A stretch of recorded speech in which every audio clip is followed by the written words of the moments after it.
एक कछुआ था और उसके मुख से निकला। आज पता नहीं क्यों पढ़ाई में मन नहीं लग रहा। मैं सुबह सुबह ही पढ़ने के लिए उठ गया था। लाख कोशिश के बावजूद मुझसे पढ़ाई नहीं हो पा रही।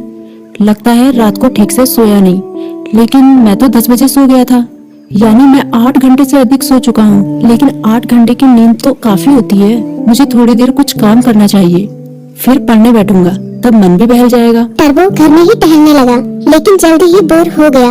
अब उसे समझ में नहीं आ रहा था कि वो क्या करे। तभी टर्बो बोला, क्यों ना थोड़ी देर टीवी देख लूं। वो कार्टून और फिल्म देखने लगा, लेकिन उसे पढ़ाई की भी चिंता हो रही थी। उसने कुछ ही देर बाद टीवी भी बंद कर दिया। उसने फिर से अपनी किताब खोली। टर्बो का काफी सारा होमवर्क बाकी बचा था, लेकिन पढ़ाई में मन न लगने के कारण परेशान था। ऐसे तो काम नहीं चलेगा, क्यों ना मैं अपने किसी दोस्त की मदद लूं।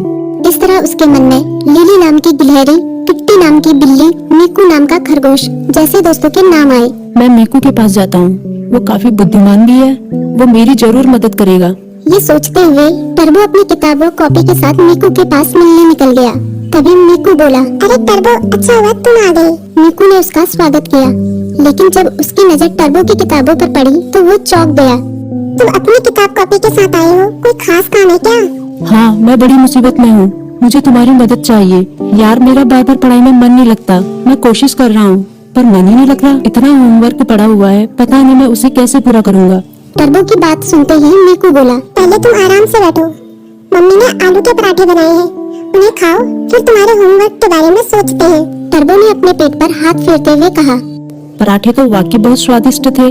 अब बताओ मैं क्या करूं, अपना होमवर्क कैसे पूरा करूं? मीकू ने उसे समझाया, तुम बेकार टेंशन ले रहे हो, ये कोई बड़ी बात नहीं है, बस तुम्हें समय का सदुपयोग करना होगा। मैं बताता हूँ तुम अपना होमवर्क कैसे पूरा कर सकते हो। तुम हर सुबह 3 घंटे का समय निकालो। उन 3 घंटों को तुम लॉक कर सकते हो, तब तुम्हें कोई डिस्टर्ब नहीं करेगा। तभी टर्बो बोला, लॉक मतलब? मीकू बोला, मतलब जैसे कि हमारी अलग अलग क्लास होती है, गणित, विज्ञान, इतिहास, बिल्कुल उसी तरह जैसे हम गणित की क्लास में सिर्फ गणित पढ़ते हैं, विज्ञान की क्लास में सिर्फ विज्ञान, उसी तरह से इस लॉ क्लास में भी तुम सिर्फ पढ़ाई ही करोगे। चाहे कुछ भी हो जाए, तुम 3 घंटों में दूसरा कोई काम नहीं करोगे। वैसे अगर बहुत जरूरी काम हो तो बात अलग है, लेकिन तुम्हारा पूरा जोर पढ़ाई पर ही होगा। मुझे पता चल गया कि मैं कहाँ गलती कर रहा हूँ। मैं एक ही बार में सभी काम करने की कोशिश कर रहा था, लेकिन अब मैं अपनी पढ़ाई को प्राथमिकता दूंगा। पहले उसे ही पूरी करने की कोशिश करूंगा।